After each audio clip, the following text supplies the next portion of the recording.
4 su sata ujutro i 4 su sata do ljeta. 16. lipnja 2018. Bajra. U redu smo za check-in. Puno je policije.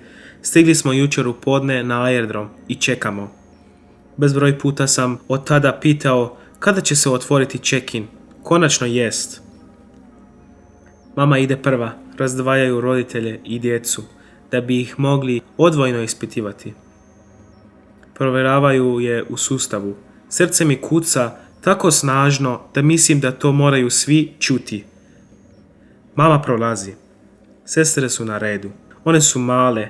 Ako nazovu oca, noć je, Bajram je, valjda neće. Sestre prolaze. Ja sam sljedeći. Policajac mi gleda putovnicu i pita me kako to da sam do sada putovao samo u Irak, a sada idem u Europu.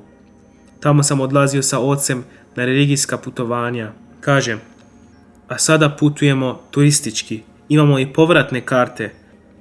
Kada su mi udarili žig i kada mi je policajac rekao sretan put, imao sam osjećaj da smo već zauvijek otišli.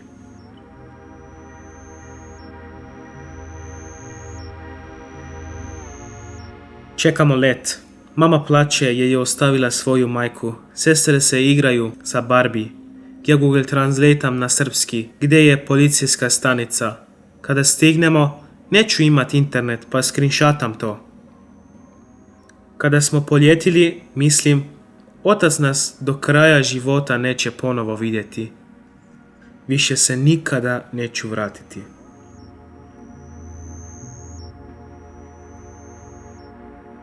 Nebo je oblačno, kao da sam ispod dekice. Miran sam, toliko miran da zaspem čim smo poljetili. Prvi san nakon 2 dana. Tjedan dana ranije sam rekao mami, idemo, ovdje nas nitko neće zaštititi. Nisam znao kuda ni kako, samo da moramo otići. Našao sam let za Beograd, nikada prije nisam ni čuo za Srbiju. Do tada sam samo plakao, a sada sam htio nešto učiniti. Otkad se sjećam plačem. Imam 5 godina, plačem i skrivam noževe da tata ne ozlijedi mamu. Imam 15 godina, plačem i skrivam noževe da tata ne ozlijedi mamu. Dobro znam, čim čujem da mama vrišti, trčim u kuhinju i smišljam gdje ću ovog puta sa noževima. Tukao je jer je njegov otac tukao njegovu mamu, jer nikoga nije briga ako se žene tuče. Zadnjih 6 mjeseci ju je tukao jer se protivila udaji mojih sestara blizanki. Napunile su 9 godina, tada i po zakonu su se smjele udati. Dovoljan je bio pristanak oca. Otac bi im dogovorio brak. Neki su imali po 30-40 godina i već su imali žene. Mama je potajno odlazila kod tih obitelji i molila ih da ponište dogovor. Kada bi otac to doznao, poludio bi, pokušao je pregaziti autom. Da je uspio, osiguranje bi platio od štetu i za auto i za njezino smrt. Kada sam sve ispričao policajcu, rekao mi je da ne mogu biti protiv vlastitog oca.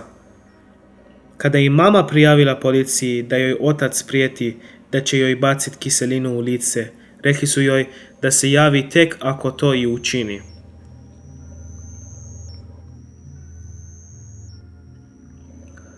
Očeva obitelj je znala da je tuče. Susjedi su znali, liječnici su znali, policija je znala, ali nitko ništa nije napravio. Više se nikada nećemo vratiti.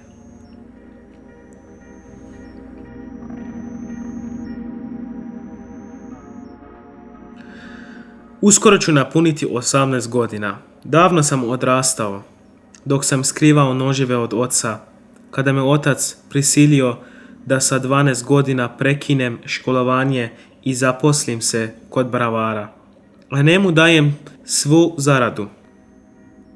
Dok smo bili u izbjegličkom kampu u Srbiji, dok smo 5 dana hodali od Bosne do Hrvatske, dok sam proučavao Narodne novine i zakon HR, dok smo čekali da dobijemo azil. Nisam puno bio dijete i nedostaje mi to. Da mi važan PlayStation, a nije mi ni važan. Da imam igrice na mobitelu, a nemam ih već 5 godina. Da me roditelji pitaju učiš li, trebaš li nešto. Da me opomenju jer sam previše na mobitelu. Da koristim šalabahtere kao i moji vršnjaci, a ne koristim ih jer bi to bile lažne ocjene. Moji prijatelji nemaju pojma što je e-građanin.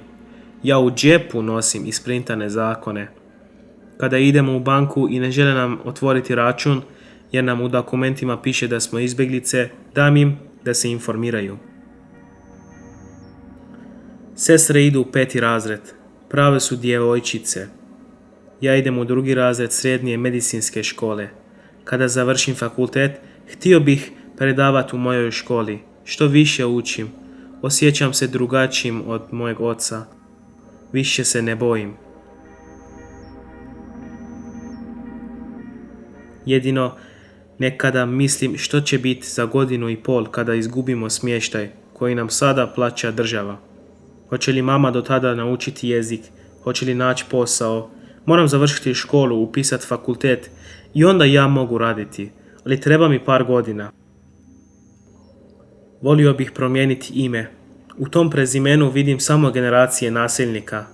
Možda bi i ja bio takav da nismo otišli. Jako mi se sviđaju pjesme Olivera Dragojevića.